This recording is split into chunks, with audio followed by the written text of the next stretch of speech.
Palmolive Soap, your beauty hope, and Luster Cream Shampoo for soft, glamorous, caressable hair bring you Our Miss Brooks, starring Eve Arden.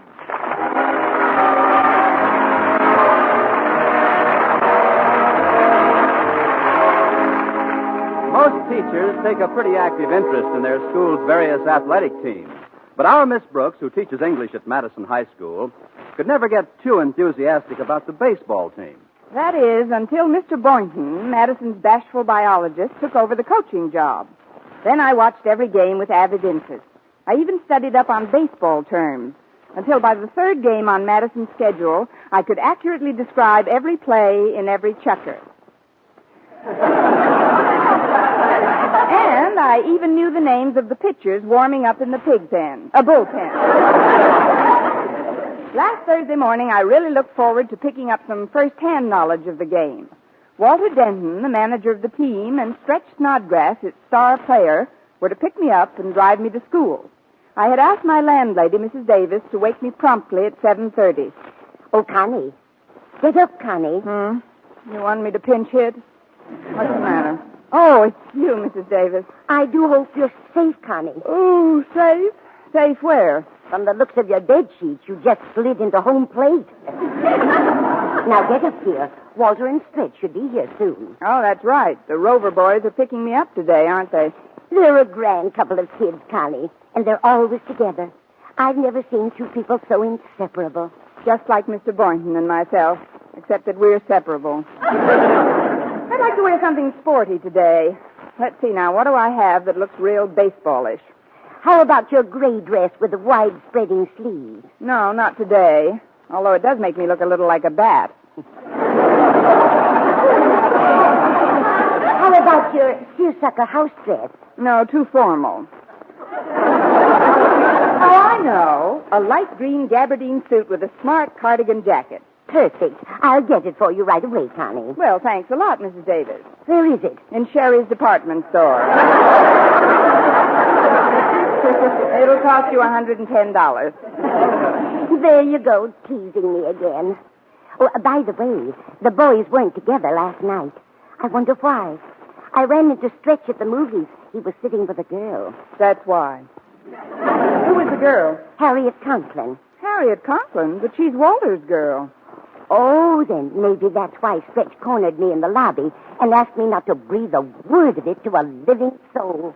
What does that make me? Oh, I know. It just slipped out. But whatever you do, Mrs. Davis, don't let it slip out in front of Walter. Don't even bring up the subject of movies.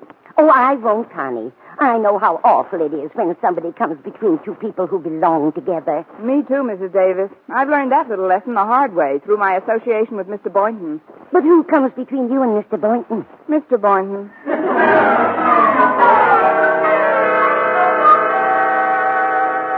I'll get it. Hello, boys. Come in. Hello, Miss Brooks. Well, how are Damon and Pythias today? Demon who? Damon and Pythias. They were good friends, Stretch, like you and Walter. Oh, did they go to Madison? Well, if they did, it was before my time. Now, Miss Brooks was just acknowledging the fact that we're pals, Stretch. You know, like Lenny and George in Of Mice and Men. Oh, I like that. Stretch, don't tell me you read Of Mice and Men. No, Walter read it to me. I like the part where George tells Lenny about the rabbits. You got to read that to me again sometime, Walter. I will, Stretch. You know, in a lot of ways, you two are just like Lenny and George. Especially Lenny. Gee, I don't. How could Walter get to be manager of the baseball team if that's all the smart he was? Walter wasn't my candidate for Lenny. Oh, hello, boys. Hello, Mrs. Davis. How are you this morning? Oh, we're fine, Mrs. Davis. Sounds like the world's smallest choir. I think it's wonderful the way you two boys stick together, sharing all your experiences. Why, you even share... It's getting late, Mrs. Davis. We've got to run along now. Yeah, run along now. I almost let the cat out, didn't I? What cat? Our cat, Minerva, she almost slipped out between Mrs. Davis and the kitchen door. Yeah, the kitchen door. That's right, Walter. I'm getting so absent-minded lately. Can't even remember what I did one day ago. Of course, I remember going to the movies last night. That's where I saw Oops. You saw what? Oops, it's an Eskimo movie.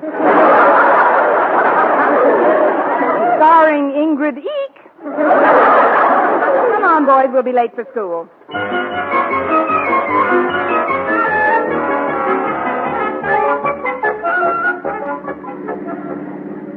Be careful, Stretch. You just missed that other car by inches. What other car? Oh. Walter, maybe you ought to drive. Oh, don't be nervous, Miss Brooks. Stretch is a natural-born athlete. He's going to make a swell driver. He's going to make a swell driver. Stretch, how long have you been driving an automobile? There's absolutely nothing to worry about, Miss Brooks. I've been driving for days. For days? How many days? 8. Well, 9 if you want to count the day I learned how. I need a cinch to get it down pat, Miss Brooks. He remembers everything I taught him, don't you, Stretch? I sure do, Walter. First, I gently depress the clutch pedal. Then I gently shift into first. Then I gently let the clutch up. Then you gently pluck the pedestrians off the bumper. And Stretch, if you're going to pass another vehicle, please pass him on the... Oh, you're just teasing me, Miss Brooks. We were miles away from that Bantam Roadster. Bantam Roadster? That was a moving van. You look in the rearview mirror, you'll see the driver kneeling on the floor of the cab with his hands clasped. Better cut down your speed a little, Stretch. Sure, pal. Attaboy. You know, Miss Brooks, Stretch and I have been pals ever since the day we met in your third-term English class. I remember. That was 2 years ago, and we've all been together ever since. But it's nice that you're such good pals. We sure are, Miss Brooks. There isn't anything that could make me feel any differently toward old Stretch here. I hope not, Walter. There's just one thing I got to straighten him out about, Miss Brooks. That's girls. I got to take old Stretch in hand. You better use 2 hands. Yeah, he's altogether too shy and retiring when it comes to the fair sex. Oh, I am not. You're too. Oh, I am not. You're too. I'm laying 8 to 5 myself. Not to change the subject, too obviously, but what are we doing on this street? Is this a shortcut to school? Oh, no, Miss Brooks. I told him to go this way. We're going to pick up my girl. You know, Harriet Conklin. Take it easy now, Stretch. Harriet lives right down this block here. Yeah, I know. What's that? He said, whoa to that horse. He almost ran away. What horse? Yeah, what horse? How do you like that? He did run away. Well, here's the Conklin homestead, and there's Harriet right at the curb. We can pick her up and keep right on going to school.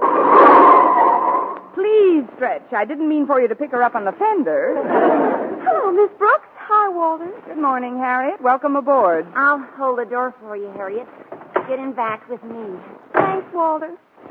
Hello, Stretch. Hi. Well, let's go. Notice how much wider the back seat is, Harriet? Why, yes, it does seem roomy for a convertible. How did you get that effect? The right side fell off yesterday. I got it in my garage, though. That's what I like about a convertible. In wet weather, you can always put the sides on. How's the driving coming along, Stretch? Fine. You're not very talkative today, are you? He's concentrating, Harriet. Keep it up, Stretch, old boy, old boy. Oh, say, Harriet, about last night. I'm sorry I couldn't take you to the movies, but I had to work on the baseball schedule. Oh, I wouldn't want you to overlook the schedule, Walter. Don't worry about me. I had a thoroughly wonderful evening. Oh, did you go to the movies anyway? Of course. With who? With whom, Walter? You see, after the word with, which is a Okay, Miss preposition... Brooks. With whom did you go with, Harriet? Take me out to the ball game. Take me out with the crowd. Boy, I'm sure glad baseball season is here. Boy, I sure like baseball, boy. Don't you, Miss Brooks? And how, boy? I sure like baseball, boy. Don't you, Harriet, old boy? Personally, I think there's nothing like a real romantic movie, provided, of course, you're seeing it with the right party. Me too. But like I just asked you, who are you with? Whom? And I think I can answer that question, Walter. Mr. Boynton and I saw the same movie that Harriet saw. Oh, what did y'all see? Oh, it was the ideal picture for Mr. Boynton and myself. John Garfield and Jennifer Jones in We Were Strangers. But, Miss Brooks, I didn't see you there. Did you, Stretch? Stretch? Well, how could he have seen anybody at the movies? He had to help his dad at the pet shop. At least, that's what he told me he had to do last night. Sure, Walter. That's what I did have to do. at the time when you asked me. Well, here's the school. Good old Madison. Put the brake on, Stretch. Where's the school, Miss Brooks? Just one block back, Stretch. You'll have to sharpen your reflexes a little. Don't bother backing up. The walk will do us good. Okay. If you'll all get out here, I'll find a place to park. Will you wait a minute? I want to get something settled. Did you go to the movies last night, Stretch? Sure, pal. My dad decided to close early, and I got 50 cents for helping out. So I just up and went. And I guess you just up and ran into Harriet, huh? Well, we did sit together, Walter, but... My girl. My best girl and my best pal. Seeing movies behind my back. How long have you been showing movies on your back? Oh, really, Walter? You're taking this much too seriously. Please, Miss Brooks. I'll handle this in my own way. Stretch, you've made a fool out of me. How could I, Walter? Good question. There's only one way to settle this thing. Meet me behind the handball court after school. But, Walter, you can't mean you want to fight. I must get satisfaction. Satisfaction? You'll get fractured. Now, let's discuss this thing calmly. There's nothing more to discuss. I'll see you after school, you false friend. Walter, wait, I'm going with you. I want to talk to you. Go ahead, Harriet. Tell them that we just... See you later, Stretch. Goodbye, Miss Brooks. Goodbye, Harriet. Oh, this is awful. What'll I do, Miss Brooks? I just bumped into Harriet accidentally, and she insisted that we sit together. I can't fight Walter. I'm almost a foot taller than him. And besides, I ain't mad. Well, just relax, Stretch. I think there's a way out of this impending duel. You see, inasmuch as he challenged you, you've got the choice of weapons. I have? Certainly. And I think I know a way you two can battle without anyone getting hurt a bit. How's that, Miss Brooks? You'll fight a battle of wits.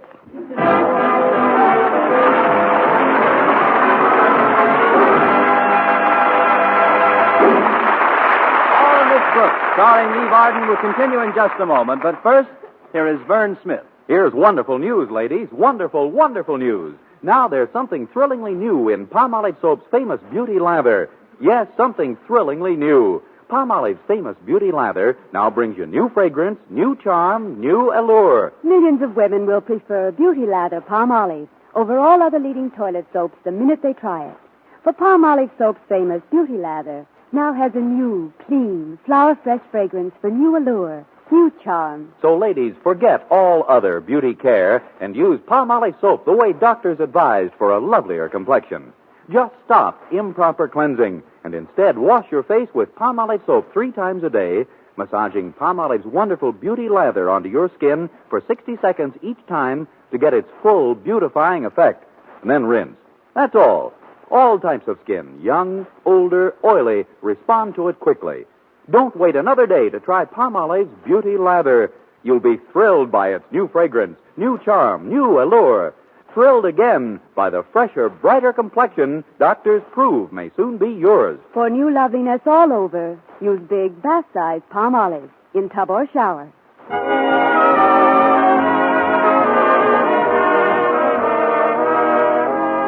Well, by lunchtime, the news of the impending grudge match between Walter and Stretch had spread throughout the school. Interest was at fever pitch. In fact, you'd think that Joe Lewis had just announced that he was going to fight again. Still determined to stop this one-sided brawl between 6'5" Stretch and 5'6" Walter, I went right to the source of the trouble and had a heart-to-heart with Harriet Conklin. It's up to you to prevent this fight, Harriet. You've got to tell Walter that your meeting with Stretch was accidental. But it isn't just last night, Miss Brooks. Walter knows that for weeks now, Stretch hasn't been able to keep his eyes off me. How does Walter know that? I reminded him. Besides, they won't really hurt each other, Miss Brooks. And it'll do Walter a lot of good to fight.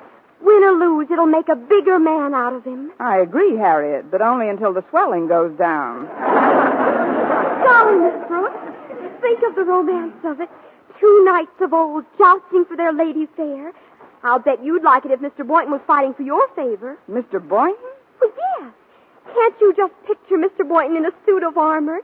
Can't you just see him riding forth to do battle? Yes, I can, Harriet. Mounted on a big, fiery frog. No, I don't think Mr. Boynton would. Or would he? But don't you see, Miss Brooks? I've got to make myself more desirable to Walter because of Daddy's feelings toward him. What are Daddy's feelings toward him? Loathing, mostly. You should have heard how Daddy described Walter the other day when he drove me home from school. Right to his face, he called him a teenage waste of time on wheels. Well, I didn't know your father had it in him. But I've got to stop this fight whether you like it or not, Harriet. And your mentioning Mr. Boynton has given me a good idea. In fact, it's given me a couple of good ideas, but that one will have to wait.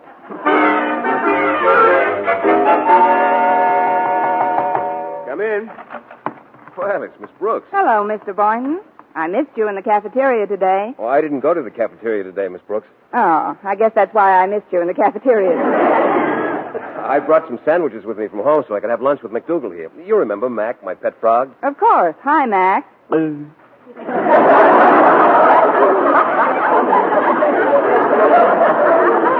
sounds like he enjoyed his sandwich. Mr. Boynton, the reason I came into the laboratory was to... Say, what's that scent in here? Oh, that's a new deodorant, Miss Brooks. It's called Sweet Air. Pretty fancy, isn't it? Yes, indeed. Makes the white mice smell like mink. But as I started to say, Mr. Boynton, I stopped in here to ask you to do something for me. Anything, Miss Brooks? Well, Did you say anything, Mr. Boynton? Yes, I did. Then, Mr. Boynton... Now, cut it out, Connie, one thing at a time. Mr. Boynton, I came here to ask you to stop a fight. A fight? Oh, you mean between Stretch Snodgrass and Walter Denton? You know about it? Oh, the whole school knows about it. But I'm afraid it's too late to stop it, Miss Brooks. In fact, I've arranged to get the boxing gloves and have a temporary ring built in the gym during the next period. A ring? Why, then you're actually promoting this ridiculous... Well, now, take it easy, Miss Brooks. It's better than having them fight in the street with their fists. This way, they'll get it all out of their systems and be better friends afterwards. But they're the best of friends now, up to this morning, anyway. Why, Stretch worships Walter Denton. Well, a few rounds of boxing won't change that. In fact, after the fight, Stretch will be closer to Walter than ever before. Only if he acts as a pallbearer. Stretch is almost a foot taller than Walter, Mr. Boynton. Oh, that's nothing. It just means that Walter will have to get in close under his opponent's guard. Well, I remember when I was in grade school, a great big fella picked a fight with me. He must have been 8 inches taller than I was. But I remembered what I'd learned in gym about the smaller fella getting in close. Well, the fight didn't take very long. One punch and it was all over. Really, Mr. Boynton? Yes, I didn't get in close enough. But I had lots of fights after that. You did? Tell me, Mr. Boynton, in these boyhood fights of yours, were there any girls involved? Gosh, no, Miss Brooks. I wouldn't hit a girl. Well, bravo for you. Well, what I mean is, take now, for instance. If you walked into a movie some night and saw me with another man, what would you say to him? Do I know the man? Certainly not. Well, I wouldn't say anything to him. I don't believe in talking to strangers. Of course, if you introduced me to him, It just happens that this man picked me up in front of the movies. Oh, that isn't very nice. The least he could have done was pick you up at home. Let me paint another picture for you, Sir Galahad. You and I have a dinner date. As we're going through the door of the restaurant, a tall, dark man with a big black mustache purposely jostles me. What do you do, Mr. Boynton? Are we going into the restaurant or coming out of the restaurant? I've got one more picture to paint, and then I'm going to throw away my easel. You and I are seated in a parked car on Lakeview Drive. All of a sudden, a man's face appears on your side of the car. I know. He's a cop. He's holding a flashlight on us, and he says, "What are you two doing in there?" And then I say, "Nothing, officer." And he says, "Then you get out and hold the flashlight." That's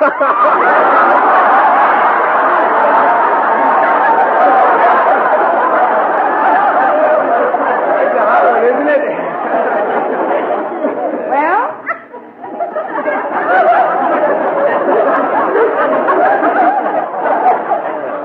Now that you've defended me with your last drop of blood, Ronald, let's leave this tropical paradise and return to Liverpool. I'm sure Papa will give you your old job back. My old job? Yes, measuring orange rind in his marmalade factory. There's a hot one you can kick around for a while. Now, I'm going down to Mr. Conklin's office. He'll put a stop to this fighting nonsense. Oh, but Miss Brooks... Goodbye, Mr. Boynton. Then you get out and hold the flashlight. Oh, fine. He just got it.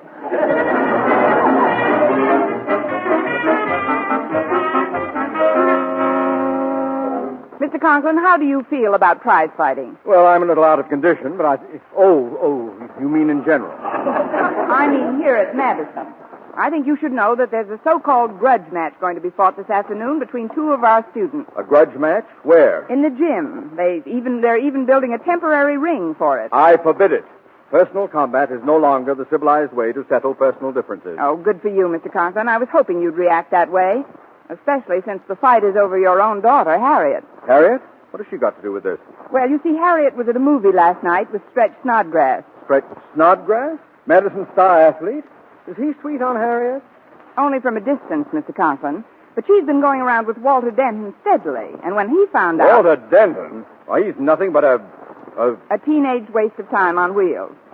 Brilliantly put, Miss Brooks. Although a little reminiscent. But about this fight, Mr. Conklin. Stretch is so much taller than Walter, he has every advantage. Yes, he has, hasn't he? What time is this fight going to be held, Miss Brooks? But, Mr. Conklin, aren't you going to stop it? Stop it? I'm going to referee it.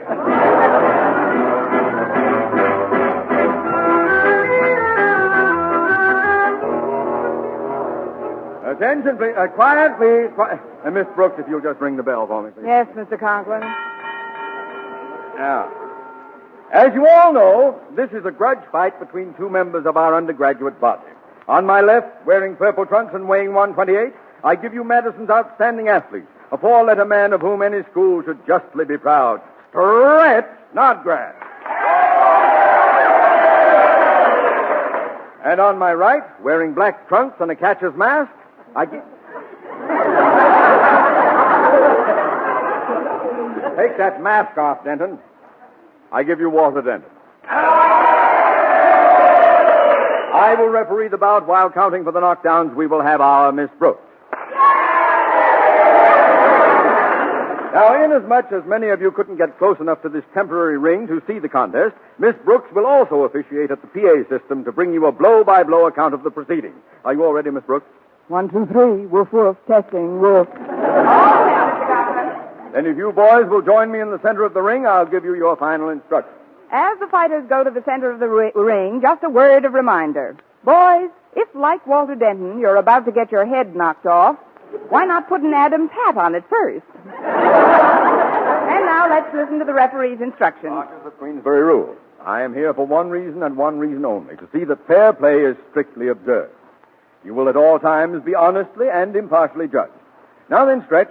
Yes, Mr. Conklin? I want you to be sure and go to a neutral corner every time Denton is on the floor. And you, Denton? Yes, sir? Where do you want your body? Oh, well, I have. Now then, you two, I want a good, clean fight, and may the better man win. And win quickly, Stretch. Go to your corners. Come out fighting. There goes the bell, folks. Oh, Walter's down. Fell over his shoelace. Now it's tied, and the two men meet in the center of the ring. They're cautious at first. Walter is dancing lightly around, left arm extended. Stretch is dancing around. Now they're dancing around together. Mr. Conklin breaks them, and once more they circle around carefully. Now, here it is, the first exchange. Oh, come on, Stretch. Why don't you throw a punch? Oh, I don't want to hit you first, Walter. You hit me first. No. You hit me first. No, you hit me first. They're going at it hammer and tong. Mostly tong. Come on, fight. I ain't mad at you, Walter. Come on, man, mix it up, mix it up. This crowd came here to see a fight. Oh, gosh, Miss Brooks. It looks like they're really going to start hitting each other. Not while I'm at the bell. And there's the end of round one. Walter Denton is in the corner right above us. How do you feel, Walter? He didn't lay a glove on me. I know. Let's see how Stretch is doing over in his corner. His seconds are just giving him a good gargle. He can use it. He was pretty eloquent in that last round. Now he's on his feet, and Mr. Conklin is motioning for the second round to begin. There they go again, both men still pretty fresh and ready for each other's best dialogue. Now, listen, you two. You've got to do some fighting this round. Yes, sir. Come on, Walter. Take a poke at me. No, Stretch. You take a poke at me. I can't. Not while I'm looking at you. Me. We'll just close our eyes and swing, and then the crowd will think we're really fighting. Come on.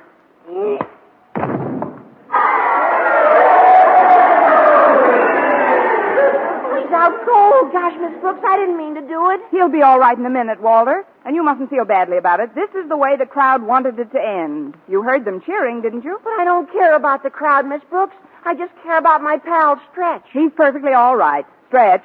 Come on, Stretch. Tell Walter you're all right. Yeah, sure. I'm okay, Walter. Let's shake hands. You bet, pal. And now that you and the students have had complete satisfaction, there's one thing I'd like you to do for me. Sure, Miss Brooks. What is it? Well, while he's still out, you two had better carry Mr. Conklin down to his office.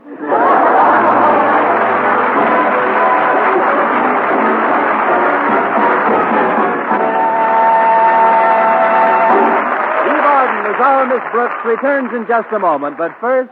Dream girl, beautiful luster cream girl. Tonight, show him how much lovelier your hair can look after a Luster Cream shampoo. Only Luster Cream brings you Kay Daumit's magic formula blend of secret ingredients plus gentle lanolin. Gives loveliness lather even in hardest water.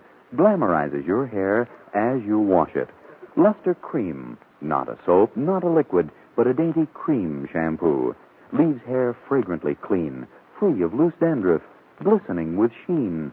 Soft, manageable. Gives new beauty to all hairdos or permanents. 4-ounce jar, $1. Smaller sizes, either tubes or jars. Tonight, try Luster Cream shampoo and be a... Dream girl, beautiful luster cream girl. You owe your crowning glory to a luster cream shampoo. And now, once again, here is our Miss Brooks.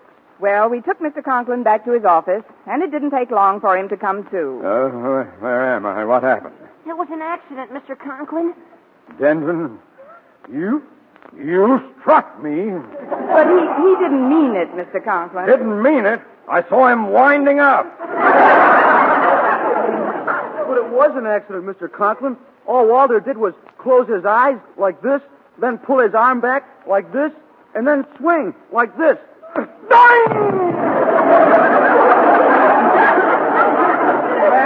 Madison isn't the only high school you boys can attend.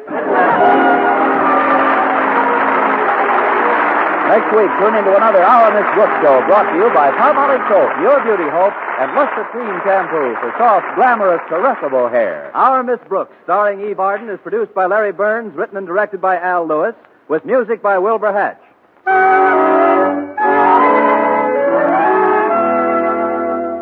Men, here is actual, factual proof of more comfortable, actually smoother shave by using Palmolive Lather Shaving Cream.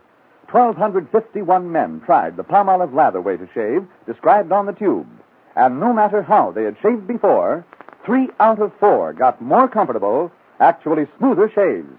Try Palmolive Lather Shaving Cream. See if you don't get more comfortable, actually smoother shaves the Palmolive Lather Shaving Cream way. For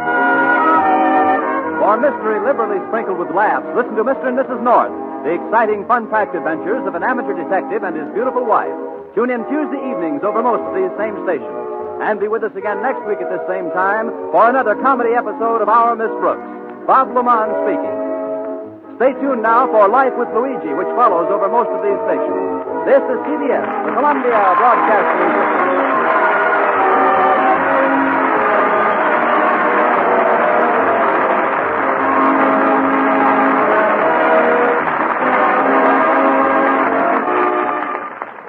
Palmolive Soap, Your Beauty Hope, and Luster Cream Shampoo for soft, glamorous, caressable hair bring you Our Miss Brooks, starring Eve Arden.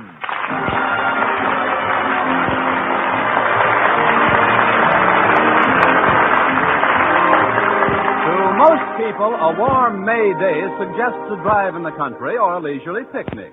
But to our Miss Brooks, who teaches English at Madison High School, it has a far different significance. Yes, indeed. To me, a warm May day means just one thing. Mr. Conklin, our beloved principal, is putting the heat on. Some people feel that Mr. Conklin makes his teachers miserable because of his thoughtlessness. I don't agree. You can't make so many so miserable so often without giving it plenty of thought. Well, but perhaps I'm being too harsh in my judgment. A principal's life can't be all a bed of roses either. There must be many nights which he spends tossing and turning in his bed until the wee small hours, hoping, planning, thinking, saying to himself, "What can I do to them this week?" Well, during a free period last Friday morning, his nocturnal efforts seemed to have borne fruit. He started an impromptu quiz without prizes. Miss Brooks. Uh-huh. Oh, yes, Mr. Conklin? Conjugate the verb strive, please. Strive, strove, striven. Now, thrive.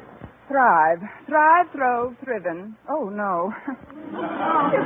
Really, Mr. Conklin, these sudden little tests are quite disconcerting. I don't... Silence, Miss Brooks. We're not finished. Yes, sir. More verbs? 5. Five, fiven. Now, wait a minute, Mr. Conklin. 5 isn't a verb. Thank you, Miss Brooks. I knew my visit to your room would produce some valuable bit of information. Now, my main reason for dropping in, however, was to ask you to do me a favor, Miss Brooks. As you know, Sunday is Mother's Day. Yes, I know, Mr. Conklin. Thanks to a special savings plan I started in February, I was able to send my mother a card this morning. But what did you want me to do for you? I'd like you to take this package home with you and keep it until Sunday morning. It's a little Mother's Day remembrance for Mrs. Conklin, and I don't want her to stumble upon it before time. Wonderful woman, Mrs. Conklin, and she's trained our daughter Harriet to be a duplicate of herself. Really? Yes. Yes, between them, they're the 2 biggest snoopers in the county. That makes it unanimous. I'll be happy to keep the package for you. Thank you, Miss Brooks. I hope my daughter Harriet remembers Mother's Day. Lately, she's had her mind on nothing but that moronic manager of the baseball team, Walter Denton. Walter isn't so bad, Mr. Conklin. Of course, he's not a brilliant student. Brilliant? Walter Denton is Madison's gift to subnormality. The thing that annoys me most is the way he bounces. He never goes anywhere. He always bounces there. Hiya, Miss Brooks. I just thought I'd bounce in for a minute. Well, if it isn't the human handball. Oh, hello, Mr. Conklin. If I'm interrupting anything, I'll just bounce along. No, Walter. Mr. Conklin was about to dribble back to his office. That is, you were finished with me, weren't you, Mr. Conklin? Quite. Good morning, Miss Brooks. Goodbye, Mr. Conklin. Hasta la vista, Mr. Conklin. I learned that in Spanish. It means see you later. Oh. Well, no se lo veo a usted primero. What does that mean, Miss Brooks? That means not if I see you first. Now, what can I do for you, Walter? Well, I need some advice, Miss Brooks. And as is my wont when I want advice, I've hied myself to my favorite English teacher. And for that matter, my favorite any kind of teacher. Are you sure it's only advice you want? Oh, sure, Miss Brooks. It's about a Mother's Day gift, but a very special type of mother, Miss Brooks. That is, well, I know it's impossible right now, but just for supposition's sake, suppose you woke up one day and found yourself a mother. I have a mother. Of course, she's miles away. No, Miss Brooks, I didn't mean it that way. I mean, if you awoke to find that you were a mother, now what would your first question be? What did it weigh, Doc? Are you sure, Miss Brooks? Are you quite certain you wouldn't say, how is my husband? Not me. I might say, who is my husband?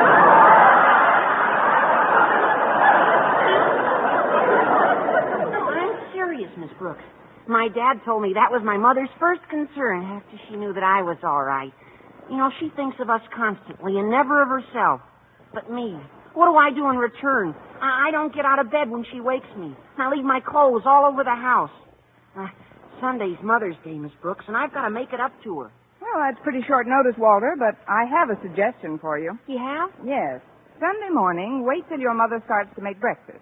When you're sure she's in the kitchen, close the door quietly behind her. Then? Then gather up all the clothes that you've scattered around the house. Then? Then put them in a big suitcase. Then? Then run away from home. I'm just teasing you, Walter. There's only one way you can make your mother happy, and that's by turning over a new leaf. Well, I'll try, Miss Brooks, but meanwhile, that's just supposing again. What kind of a present would you like if you were a mother? Oh, I wouldn't care much about presents, Walter. I'd just be happy if I had all my beloved children around me. Gee. Oh, of course, my mother only has this one beloved child. Me. But it is a lovely sentiment. However, I'd still like to figure out a little gift of some sort. What would make a young mother like yourself happy? A young father like Mr. Boynton.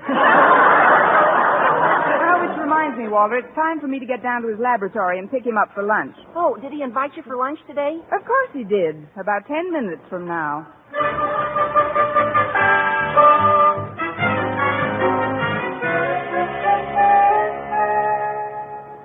Now tell me, Walter, were you able to find out what kind of a gift she'd like? I couldn't find out a thing, Harriet. But we've got to get her something. What's the good of naming Miss Brooks our mother away from mother if we can't surprise her with something she wants? Gee, I'm sorry, Harriet, but all she'd say was that she'd be happy with all her beloved children around her. She was kidding, of course. I hope. Kidding? She wasn't kidding. She meant us. Oh. Now, let's see. We'll organize a committee to pick out a gift and give it to Miss Brooks. Great, Harriet. Then tonight will officially become Mother Away from Mother's Day night.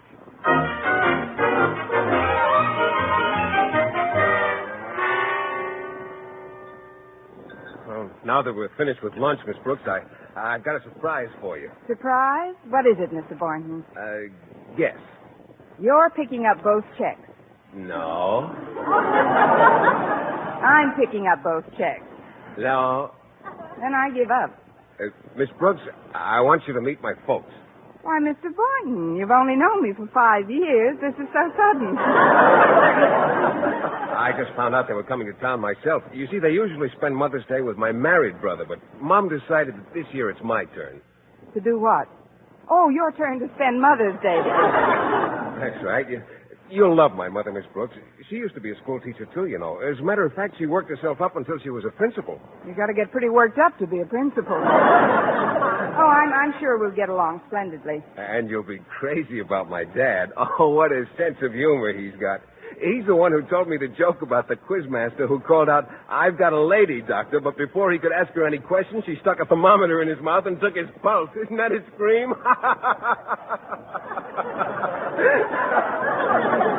Your father sounds like more fun than a barrel of nothing. May I ask you a rather personal question about your folks? Oh, certainly, Miss Brooks. What is it?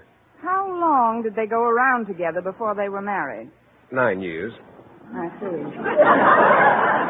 Folks believed in long engagements in those days, I guess, huh? Oh, they weren't engaged until 6 weeks before the wedding. 6 weeks? Mm-hmm. Once Dad makes up his mind about something, he's greased lightning. He could have used a little greasing the first 8 years. I'll certainly be looking forward to seeing them, Mr. Boynton. When are they arriving in town? Oh, this afternoon, Miss Brooks. I'll have to check them into a hotel for the weekend. I've just got a small bachelor apartment. Yes, I know. You've told me about it. Maybe your folks would like to drop over to my place tonight. I'm sure my landlady, Mrs. Davis, wouldn't mind my dusting the living room a little. Oh, that's just fine with me, Miss Brooks. That'll give my folks a chance to rest up from their trip and have some dinner before they meet the girl about whom they've heard so much. Why, Mr. Boynton, you mean you actually wrote to your folks about me? And how, Miss Brooks? I've written them many times about how gay and youthful and exuberant you are. I am? You have? Darn right. I remember in one of my most recent letters to them, I said you were more like a pupil than a teacher. In fact, I think that was a letter in which I described you as a great big overgrown kid. Maybe I better take something. You should have seen the answer I got from Dad. He said, "Whatever you do, son, don't rob the cradle."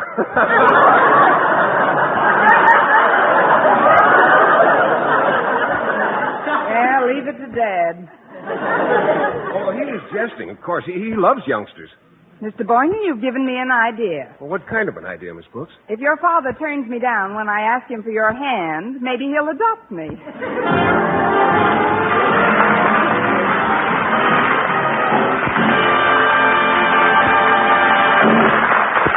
Our Miss Brooks, starring Eve Arden, will continue in just a moment. But first, here is Vern Smith.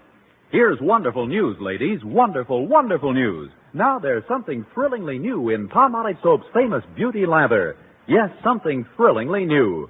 Palmolive's famous Beauty Lather now brings you new fragrance, new charm, new allure. Millions of women will prefer Beauty Lather Palmolive over all other leading toilet soaps the minute they try it. For Palmolive soap's famous Beauty Lather now has a new, clean, flower-fresh fragrance for new allure, new charm. So, ladies, forget all other beauty care and use Palmolive soap the way doctors advise for a lovelier complexion. Just stop improper cleansing and instead wash your face with Palmolive soap 3 times a day, massaging Palmolive's wonderful Beauty Lather onto your skin for 60 seconds each time to get its full beautifying effect. Then rinse. That's all. All types of skin, young, older, oily, respond to it quickly. Don't wait another day to try Palmolive's Beauty Lather. You'll be thrilled by its new fragrance, new charm, new allure. Thrilled again by the fresher, brighter complexion doctors prove may soon be yours. For new loveliness all over, use big bath-size Palmolive in tub or shower.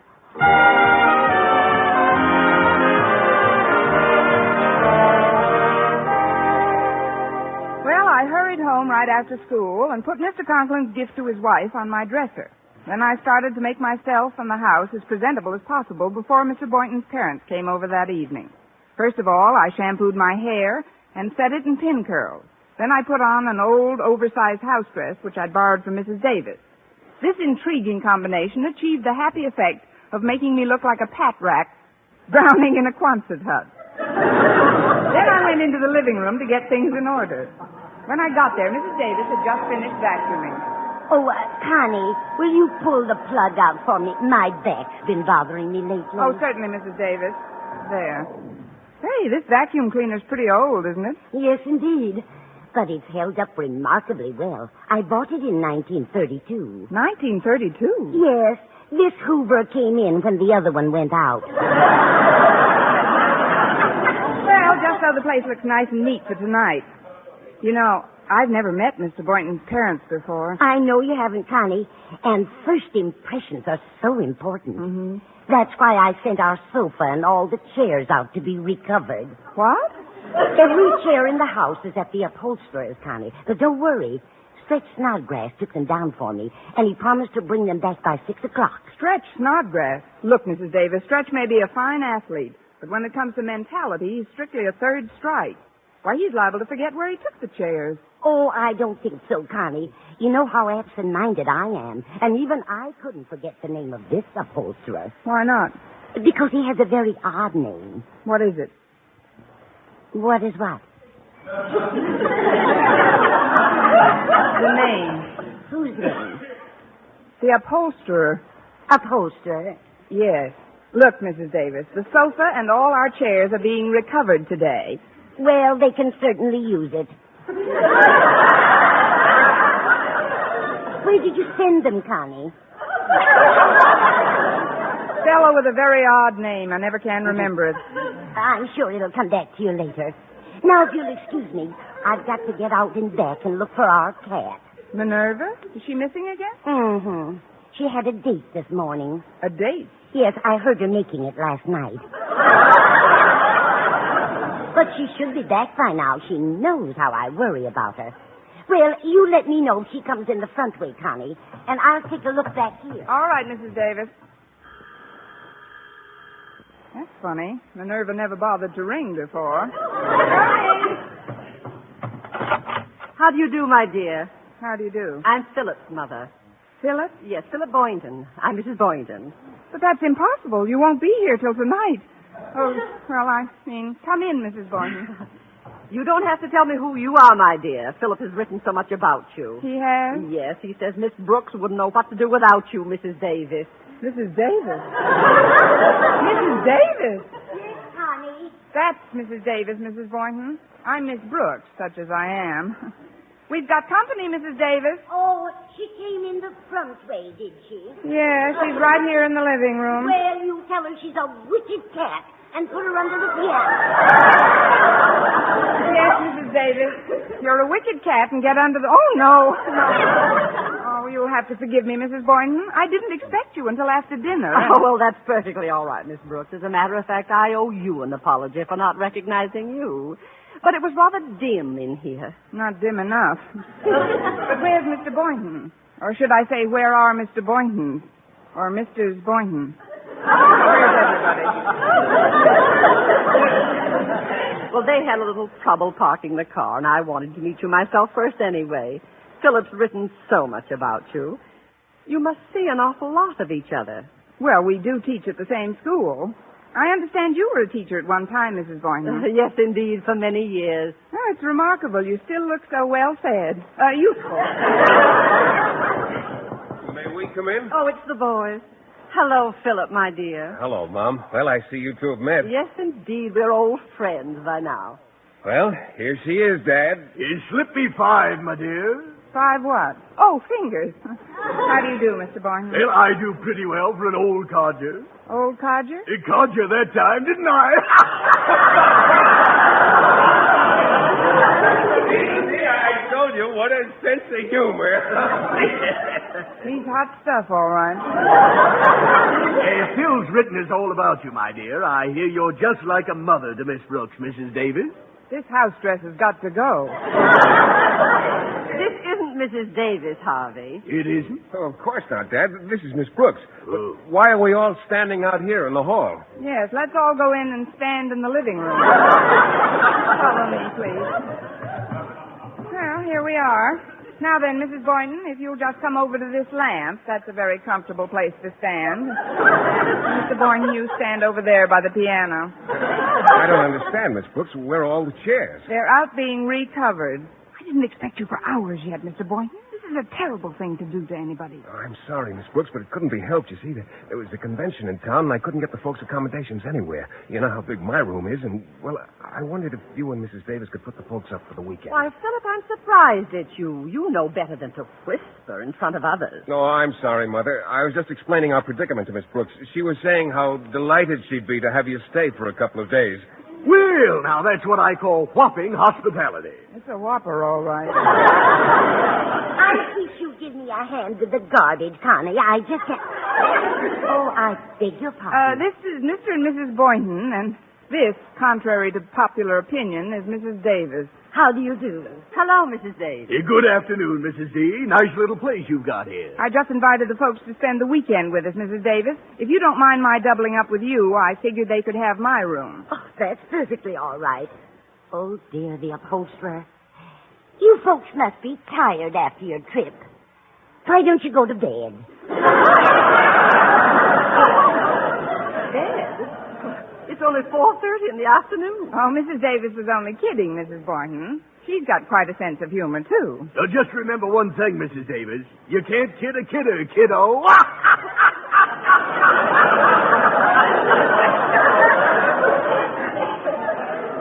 Doesn't he get off some cracks, Mrs. Davis? Yes, he's a Jim dandy. Now, if you folks will just follow me, I'll show you to your room. Or rather, Miss Brooks's room. Well, I could do with a bit of freshening up at that. Oh, nonsense, Mother. You're as fresh as the day I got you. Oh, now cut it out, Dad. Yes, cut it out, Dad. Oh, what am I... Please, Harvey, stop. I don't know where he gets some of his ideas. He's terribly original, don't you think, Miss Brooks? Oh, a second Oscar Hammerstein, Mrs. Boynton. Or to put it another way, the corn is as high as the elephant's eye.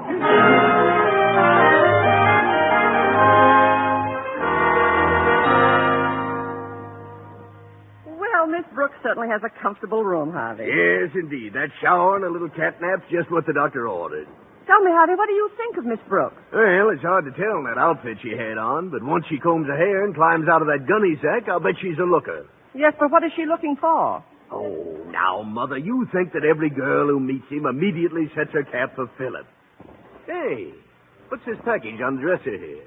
It says, for Mother. Must be for you. Oh, wasn't that thoughtful of Miss Brooks? She got a Mother's Day gift for me when she heard I was coming. I'm going to open it right now. Oh, but Mother's Day isn't until Sunday. Well, you know I'd never have the patience to wait. Let's see. Why, what's this?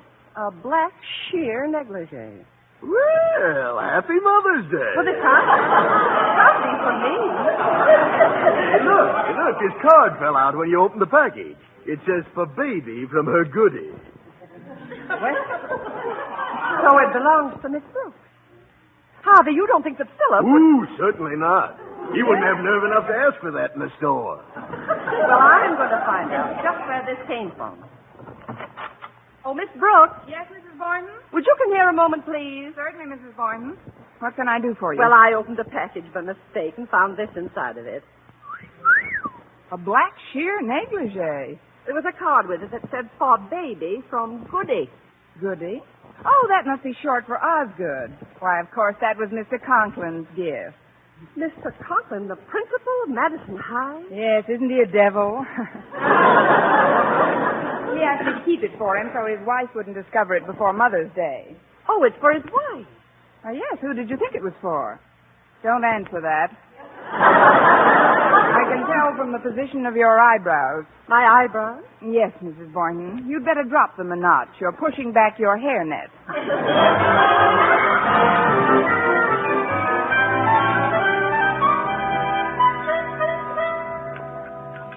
It certainly was nice of you to invite us all to dinner, Mrs. Davis. Yes, indeed. It's delicious, too.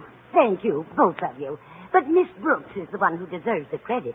She prepared it all. Oh, come now, Mrs. Davis. You opened every bit as much as I did.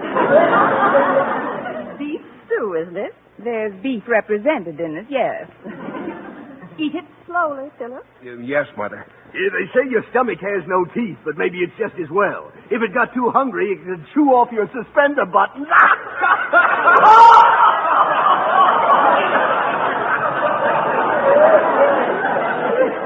He always gets me when I've got a mouthful. Now, Philip, he's such a baby. Yes. He's nothing but a great, big, overgrown kid. Now, that's funny. That's the same phrase that Philip used in describing you in one of his letters. Well, she is, Mother. You ought to see her around the school. Why, the students just treat her like one of themselves. Oh, yes, indeed. We kids have some great old times together. Oh, I'm glad. I like Philip to have lots of useful friends. The younger, the better. Well, they don't come much younger or better than Miss Brooks, Mother. Well, thank you, Mr. Boynton. Call me Philip tonight. I'll answer it, Connie. Excuse me, folks. I wonder who that could be. Well, come in here. Hi, Mrs. Davis. We're a committee. Who is it, Mrs. Davis? Walter and Harry and Connie. I'll bring them in. Oh, we didn't mean to disturb you, Miss Brooks. Oh, that's all right, Walter. I was just telling the folks how informal we are at Madison. Mr. and Mrs. Boynton, may I present Walter Denton and Harriet Conklin? How do you do? And now, Miss Brooks, we would like to present something to you that expresses the devotion and reverence felt toward you by the entire student body. What is it, Walter? It's a shawl. A shawl and a handsome pair of knitting needles to go with the rocking chair to which you're so attached. Rocking chair, but... Oh, I'm not finished, Mrs. Boynton. Miss Brooks, you have been chosen our mother away from mother. Oh, no. I'll go to the piano, Walter, and you sing the song we've written. Okay, Harriet. Wait till you hear this, folks. Hold that, Walter. The B stands for the books she helps us study. The R is for she's righteous, also pure. The O is for the fact that she's our buddy. The second O is likewise, I am sure. The K is for okay. She rates a bow. The S is for her sadly wrinkled brow. She's motherly, just like Elsie the cow. Miss Brooks, we love you dearly. Miss Brooks, that's me. I'll always be Miss Brooks.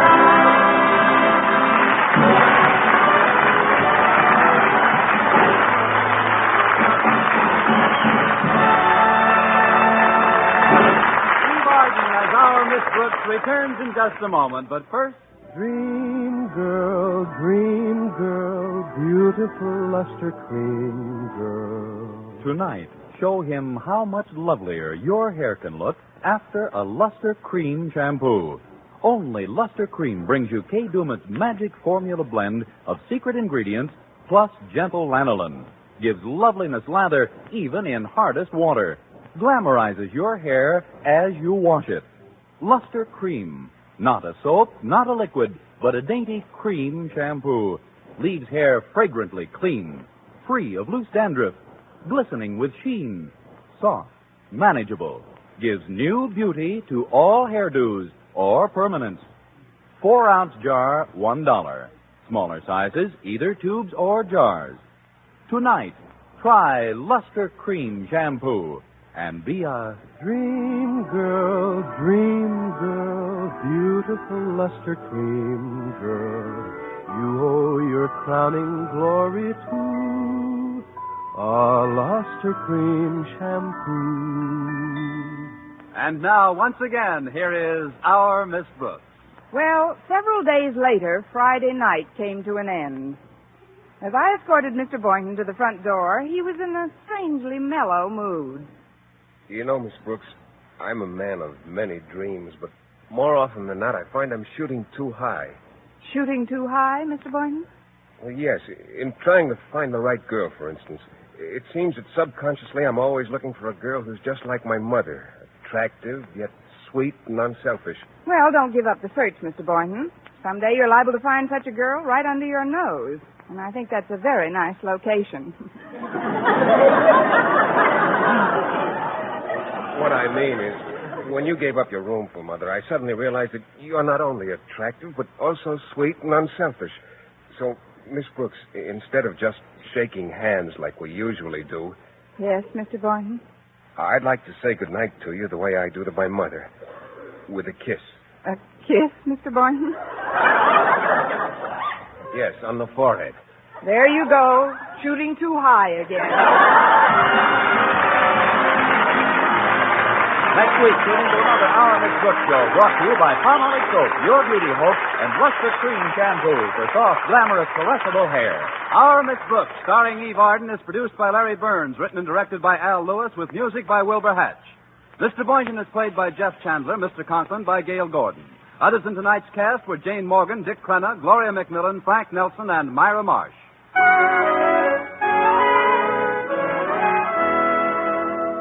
Men, do you shave with a lather or brushless shave cream? Palmolive shaving cream comes both ways. And whichever way you prefer to shave, you'll find that using Palmolive brushless or Palmolive lather shaving cream can bring you more comfortable, actually smoother shaves. Here's the proof. 2,548 men tried the new Palmolive way to shave described on the tube. And no matter how they had shaved before, 3 out of every 4 got more comfortable, actually smoother shaves. Get Palmolive brushless or Palmolive lather shaving cream today. For mystery liberally sprinkled with laughs, listen to Mr. and Mrs. North, the exciting, fun-packed adventures of an amateur detective and his beautiful wife. Tune in Tuesday evenings over most of these same stations. And be with us again next week at the same time for another comedy episode of Our Miss Brooks. Bob Lamont speaking. Stay tuned now for Life with Luigi, which follows immediately over most of these stations. This is CBS, the Columbia Broadcasting System.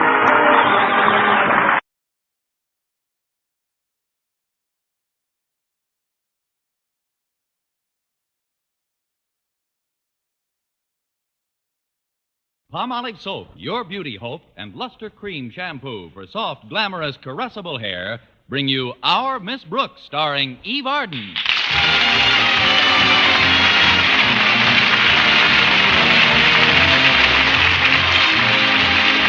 To many people, Friday the 13th brings a feeling of impending misfortune. But our Miss Brooks, who teaches English at Madison High School, doesn't believe in such superstition. No, indeed. I don't need any special day to be unlucky. In fact, ladders shy away when I come near them, and every mirror in the house has 7 years bad luck, because I'm always broke. Last Friday was no exception. Have you ever opened your eyes in the morning and felt that everything was going to go wrong that day, and then realized that you'd already made your first mistake by opening your eyes? Well, that's how I felt on Friday when Mrs. Davis entered my room. Up you go, Connie. Up, up, up. Rise and shine. I'm up, Mrs. Davis. Up we go. Out of the sack and hit the deck. I'm hitting. When you're down and out, lift up your head and shout, it's going to be a great day. Well, I'll try it. It's going to be a great day. It's going to be nothing, and I know it. Why, Connie, I'm surprised at you. You're not nervous about it being Friday the 13th, are you? Oh, certainly not, Mrs. Davis. Well, I am. And so is Minerva. The cat? Yes, especially after what happened to her this morning. What was that? A black dog crossed her path.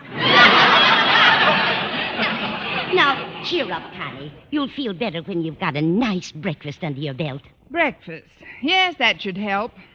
Then you'll go to school and you'll see your pupils and your friends on the faculty. Yes, that'll be nice. And your principal, Mr. Conklin. There goes breakfast. Mrs. Davis, I think you have just psychoanalyzed me. The reason I never want to get up in the morning is that I'm afraid to face Mr. Conklin. You may not believe this, Connie, but he's probably just as afraid to face you. It's like my brother Victor's experience. You remember me talking about Victor, don't you? He's the absent-minded one. Yes, I remember him, Mrs. Davis. Of course, he's not as absent-minded as my sister Angela. She's really a case. Yes, I know. But about your brother. My brother? Victor. Victor? What about Victor? You started to tell me about his experience. Oh, yes. He's had a lot of experience. Well, I'll fix some breakfast now. Please, Mrs. Davis, drop the other shoe. You know, your brother Victor had an experience which had something to do with my being afraid to face Mr. Conklin? Oh, that's right. Well, Victor was terribly afraid that a certain dog in his neighborhood would bite him if he ever got too close to him. But the psychiatrist who took care of Victor explained that the dog was probably afraid that Victor was going to kick him. And?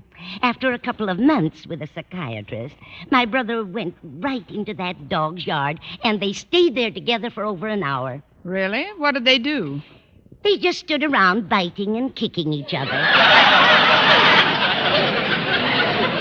Fortunately, a policeman came by and stopped it. Yes, that was fortunate. Your brother probably couldn't have taken much more of that kicking. But, Mrs. Davis, I'm afraid my trouble with Mr. Conklin isn't merely psychological.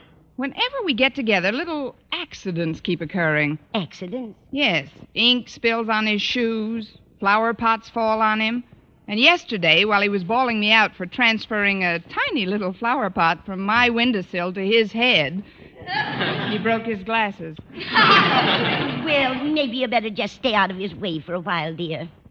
Now, before you do anything else, you've got to get a snapshot ready. A snapshot? Yes. Walter Denton called and said they're getting the yearbook ready, and he needs snaps of the faculty. Oh.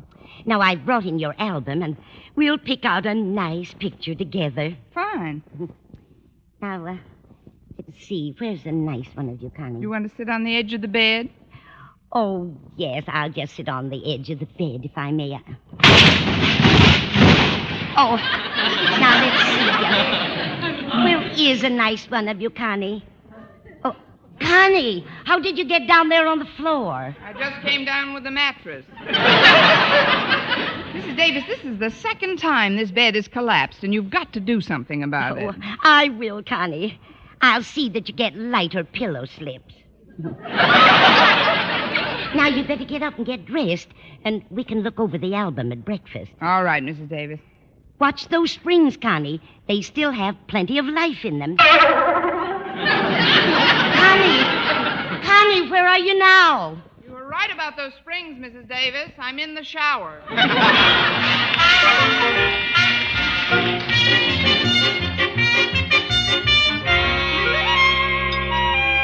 Now we'll just push the breakfast dishes to one side. There. and look through your album for a nice picture for the yearbook. I haven't gone through this album in a long time. Oh, look at this one of you, Connie. I love your hair that way, curling all over your head. Makes you look so youthful. That's what Mother thought. She didn't cut it till I was 9 weeks old. You look terribly cute, Connie, stretched out on that rug. What is it? Bearskin? We certainly are. I don't think that would be the ideal picture for the yearbook, Mrs. Davis. Too dressy. Oh, here's one taken at the beach.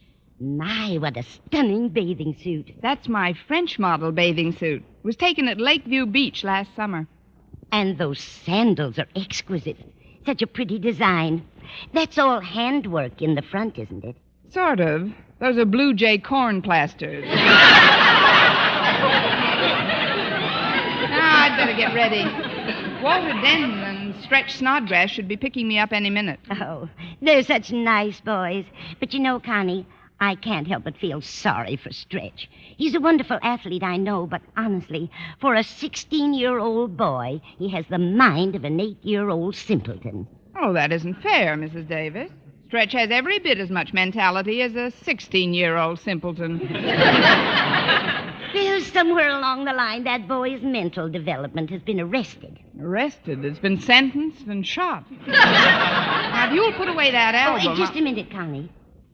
Has Mr. Boynton ever seen you in it? In the album? No, in the French bathing suit you're wearing in the snapshot. Why, no. I don't believe the bashful biologist has seen me in that. Well, he should. That would take his eyes off his frogs for a minute. Now, let's take this picture out of the album so you can give it to the boys when they get here. Oh, you're joking, Mrs. Davis. If Mr. Conklin saw a picture like that in the yearbook, steam would shoot through the top of his head. Oh, I don't mean the whole picture, Connie. I've got this scissors here to cut off your head. That's all they'll need for the book. There we are. Here's your head, Connie. Just in time, Mrs. Davis. Now I can finish my coffee. That was very nice. Oh, would you mind answering that, Mrs. Davis? I'll go get my hat and bag and put the finishing touches on my face. Very well, Connie. Hiya, Mrs. Davis. Hi, Mrs. Davis. Hello, Stretch. Walter, come in. Miss Brooks will be with you in a minute. She's just putting her face on. Oh, we're in no hurry. Say, what's that picture you got in your hand? This is Miss Brooks. Let's see. Gosh, now I know what you meant when you said she's putting on her face. Now, where's her head, Mrs. Davis? Her head?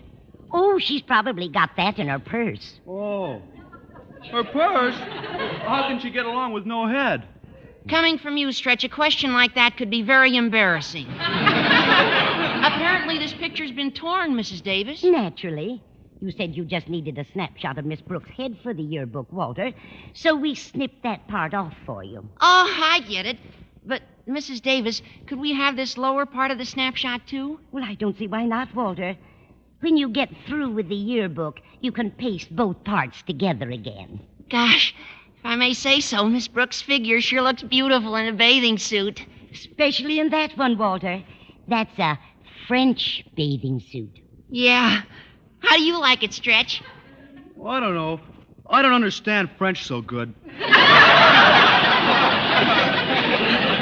Well, neither do I, but in this case, all you gotta do is read between the lines.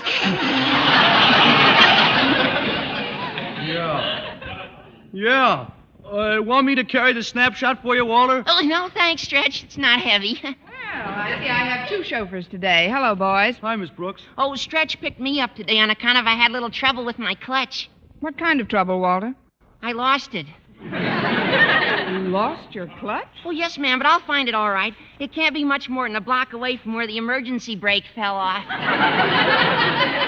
That's probably just a stone's throw from the motor. Oh, before I forget, here's the snapshot for the yearbook. Snapshot of who? Oh, this is your face. Oh, thanks, Miss Brooks. Well, we better be going if we're going. Yes, it's getting late. Now, remember what I told you, Connie. Be sure and invite Mr. Boynton to take you swimming soon so we can see you in a bathing suit. Please, Mrs. Davis, if Mr. Boynton wants to take me swimming, he'll take me swimming. I'm certainly not going to do anything about suggesting it to him until lunchtime. Well, we'd better step on it. We got to pick up Mr. Conklin on the way to school. Mr. Conklin? Yeah. Harriet called me and told me that her mother had to take their car downtown early this morning, and she was counting on me to pick them up. But if I'd known that, I would have gone to school on my pogo stick. So would I have. We can't let Walter down now, Miss Brooks. Besides, Mr. Conklin isn't so bad. For all we know, he's just as nervous about us as we are about him. Stretch, you're not related to Mrs. Davis's brother Victor, are you? No, I guess you just take from the same psychiatrist.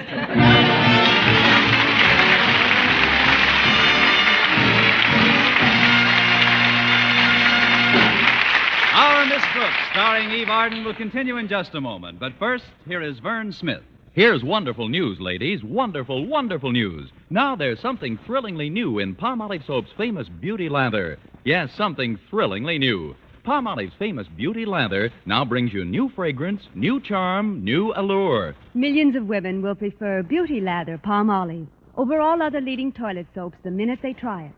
For Palmolive Soap's famous Beauty Lather now has a new, clean, flower-fresh fragrance for new allure, new charm. So, ladies, forget all other beauty care and use Palmolive Soap the way doctors advised for a lovelier complexion.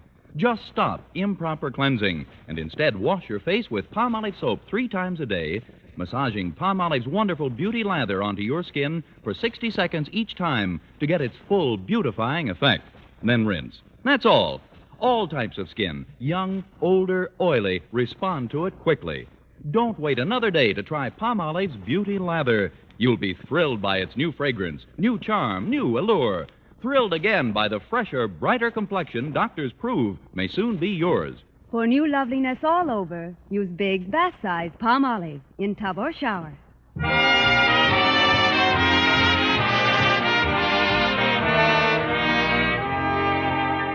As our Miss Brooks and the boys are on their way to pick up Mr. Conklin, let's look in on Madison's beloved principal as he and his daughter Harriet are finishing breakfast. Well, Daddy, how did you like your breakfast? It was very adequate, Harriet. Now, if you'll hand me my hat, please. Here you are, Daddy. Thank you. It's a brand new one. How do you like it, my dear? Well, it isn't very colorful, is it, Daddy? Very few black Homburgs are. This suit is also new. It's the latest thing, black shark skin. Do you like it? It's real chic, Daddy. Of course, this tie may be a trifle loud with it. It's midnight blue. Do you think it's too loud, Harriet? I can't hear a thing, Daddy. I mean, it looks fine. This is the outfit I had my picture taken in, the one that's pinned on the bulletin board. Inasmuch as you are the yearbook's editor, I wanted you to have a good photo. Thanks, Daddy. Walter will appreciate it, too.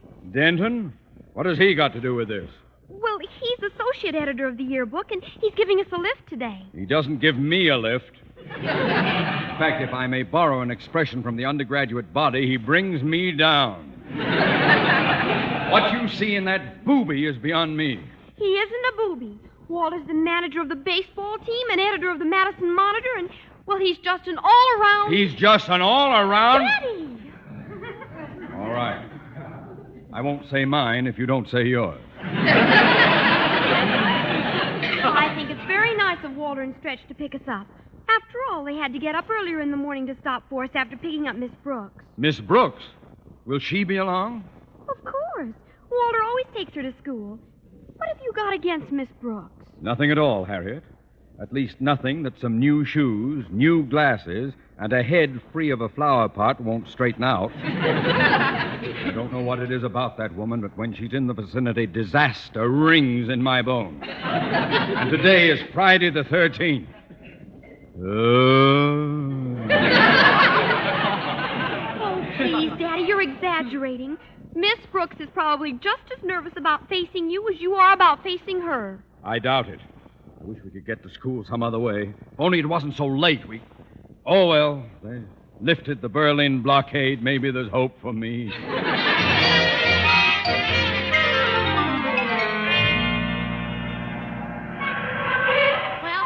Conklin's house. Is he still sore at you, Walter? Yeah, but I just can't seem to put my finger on the reason. Well, lately, Mr. Conklin looks upon me with Would repugnance do it? Is that bad? Very bad. Then that would do it. That's why I wrote the speech when I knew we were taking him to school. Speech? Yeah. By the time we get to Madison, my future father-in-law and I'll be buddies. Oh, before I honk the horn, I'd like you to hear the speech, Miss Brooks. It goes... Mr. Conklin, sir. Excuse me, Walter, but Mr. Conklin, sir, and his daughter Harriet just came out on the porch. They must have seen us pull up. She's leading him down the steps. Something must have happened to his glasses. Oh, yes. Hello, Miss Brooks. Hi, boys. Hi, Harriet. Hi, Now, Harriet. how are you this morning, Mr. Conklin? Fairly well, so far. Get in, Harriet. Yes, Daddy. I'll sit in the front with the boys. And you sit back here with me, Mr. Conklin. Here, I'll hold the door for you. Thank you. That's a lovely suit you have on. Is it new? Yes, Miss Brooks. Brand new. It's just your pocket, Mr. Conklin. I'll sew it up when we get to school. Go ahead, Stretch. Mr. Conklin, sir. Shut up, you boob.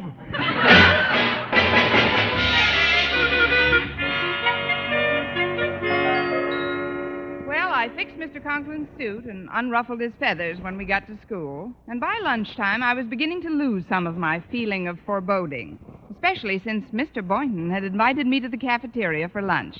Remembering Mrs. Davis's advice, I thought I'd try and get Mr. Boynton to ask me out swimming so I could show off my French bathing suit. I was extremely subtle about it.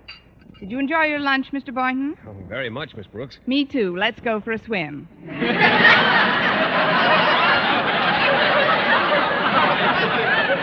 Swim?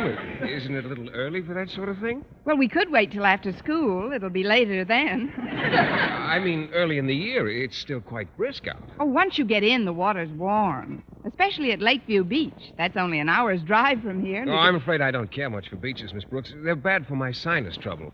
Oh. I like swimming in a pool, though. Wonderful, Mr. Boynton. Let's go for a swim in your pool.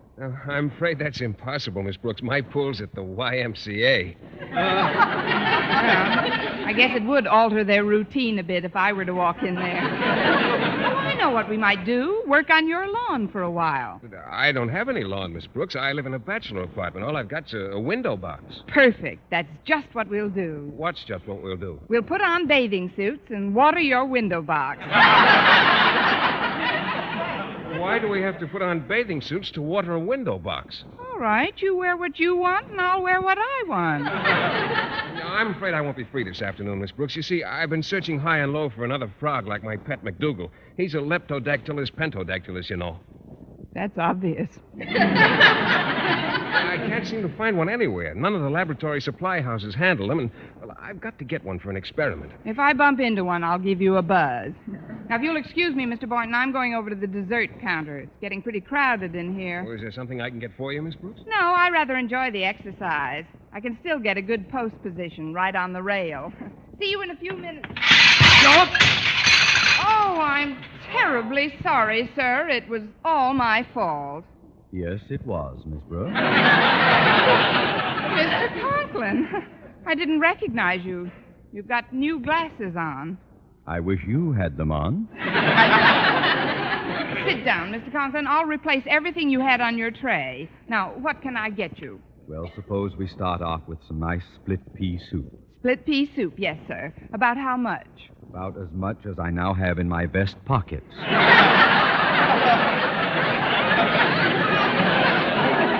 And Miss Brooks, after you've served me and before you go back to your classroom, stop at the bulletin board, will you?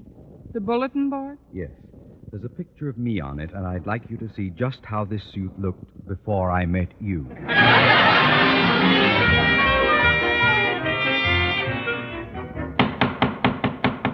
There, that'll teach him to call me a boob. It sure looks funny, Walter. Miss Brooks in a bathing suit with Mr. Conklin's head nailed on the shoulder. But this won't get Miss Brooks in trouble, will it, Walter? How can it get her in trouble? These could be anybody's legs. Anybody but Mr. Conklin's, that is. Let's get out of here, Stretch. Somebody's coming. Okay, but I'd sure like to see Mr. Conklin's face when he spots his picture. Well, here's the bulletin board, Mr. Boynton. Mr. Boynton, do you see what I see? Yes, I think so, Miss Brooks. Is this the suit Mr. Conklin wanted you to see him in? That happens to be me, Mr. Boynton. It was taken at Lakeview Beach. You? Well, that must be a pretty old snapshot. Frankly, I like you better without the mustache. Thank you. I'm a lot less bald now, too. Those darn kids must have put my picture over Mr. Conklin's for a rib. But if he finds out this is my picture, he'll take my head off permanently. Maybe we will drive to Lakeview Beach this afternoon. First, I better get this picture down, Miss Brooks. They didn't use thumbtacks. These are real nails, and they're hammered way in. Oh, I'd better find a hammer to pick them out with. Come on, Mr. Boynton. The keys to the supply room are in Mr. Conklin's office. Here's his door, Miss Brooks. I'd better knock. Oh, don't bother. Mr. Conklin must still be at lunch. You wait here, Mr. Boynton. I'll go in and get the keys. How do you do?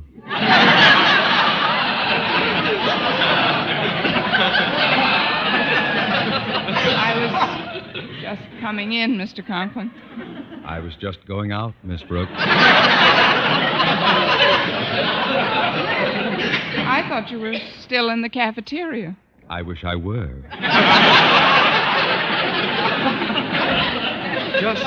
Just for a moment, gaze upon me. Yes, sir. It will be evident even to you that by banging the door in my face, you have broken my glasses. The regrettable fact remains, however, that even without my glasses, I can still see you. I just wanted to get a hammer, Mr. Conklin. A hammer? You've done a splendid job without a hammer.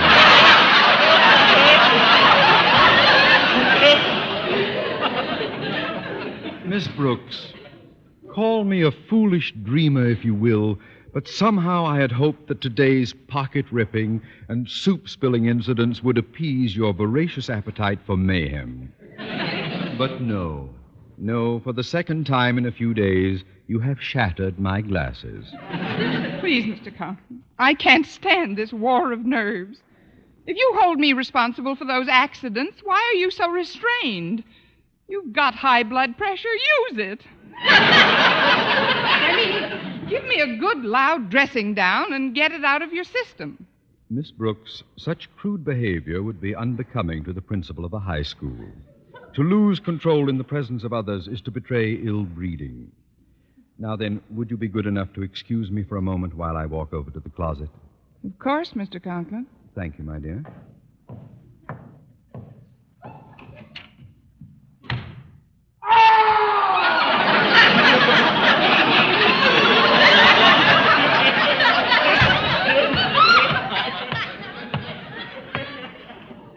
I feel much better now. And here, I found a hammer in the closet. You may have it, Miss Brooks. Oh, thank you, Mr. Conklin. I'll just take this. I'm sorry I dropped the hammer on your foot, Mr. Conklin. That's all right. I have another foot.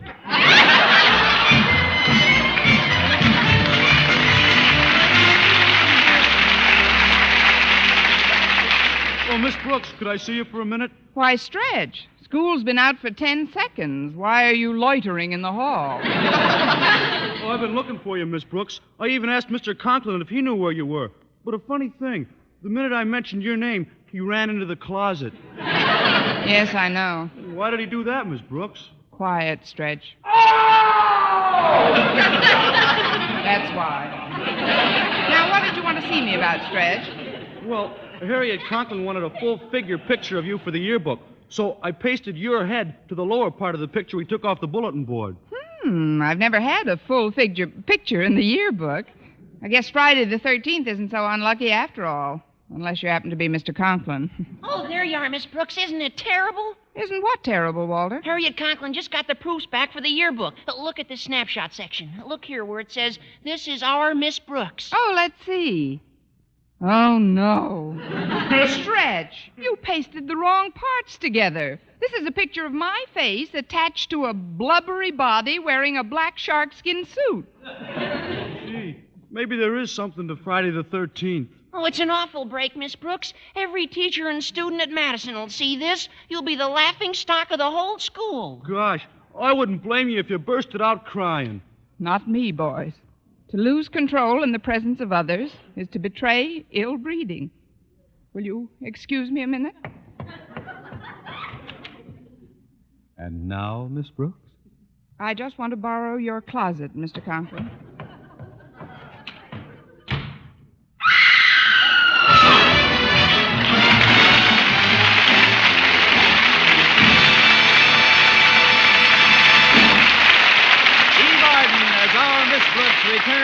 just a moment. But first, dream girl, beautiful luster cream girl. Tonight, show him how much lovelier your hair can look after a Luster Cream shampoo. Only Luster Cream brings you Kay Dumit's magic formula blend of secret ingredients plus gentle lanolin. Gives loveliness lather even in hardest water. Glamorizes your hair as you wash it. Luster Cream, not a soap, not a liquid, but a dainty cream shampoo. Leaves hair fragrantly clean, free of loose dandruff, glistening with sheen, soft, manageable. Gives new beauty to all hairdos or permanents. 4-ounce jar, $1. Smaller sizes, either tubes or jars. Tonight, try Luster Cream shampoo and be a Dream girl, beautiful luster cream girl. You owe your crowning glory to a luster cream shampoo. And now, once again, here is our Miss Brooks. Well, it looked as if the day might end a little better than it began when Mr. Boynton took my arm as we were leaving the school and said, Let's hurry, Miss Brooks. I'd like to get to Lakeview Beach while the sun's still out. "Oh, fine, Mr. Boynton, but let's stop at the house and pick up my French bathing suit." Oh, you won't need a bathing suit, Miss Brooks. And why are we going to Lakeview Beach? Because of that picture of you on the bulletin board. We've got to stop at the same spot where that picture was taken. But why? Well, I noticed in the snapshot there was a Leptodactylus pentodactylus frog right near your left foot. Well, if you don't mind, Mr. Boynton, I'd still like to pick up my bathing suit. For what? If it fits the frog, you two can go steady. Next week, tune into another Our Miss Brooks show brought to you by Palmolive Soap, Your Beauty Hope, and Luster Cream Shampoo for soft, glamorous, caressable hair. Our Miss Brooks, starring Eve Arden, is produced by Larry Burns, written and directed by Al Lewis, with music by Wilbur Hatch.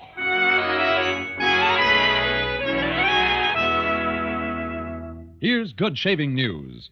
3 men out of every 4 can get more comfortable, actually smoother shaves with Palmolive Brushless Shaving Cream. This is not just a claim. Here's the proof. 1,297 men tried the Palmolive Brushless way to shave described on the tube. And no matter how they shaved before, 3 men out of every 4 got more comfortable, actually smoother shaves. Try Palmolive Brushless yourself. See if you don't get more comfortable, actually smoother shaves the proved Palmolive Brushless way. For mystery liberally sprinkled with laughs, listen to Mr. and Mrs. North, the exciting, fun-packed adventures of an amateur detective and his beautiful wife. Tune in Tuesday evening over most of these same stations. And be with us next week at the same time for another comedy episode of Our Miss Brooks. Bob Lamont speaking. Stay tuned now for Life with Luigi, which follows over most of these stations. This is CBS, the Columbia Broadcasting System.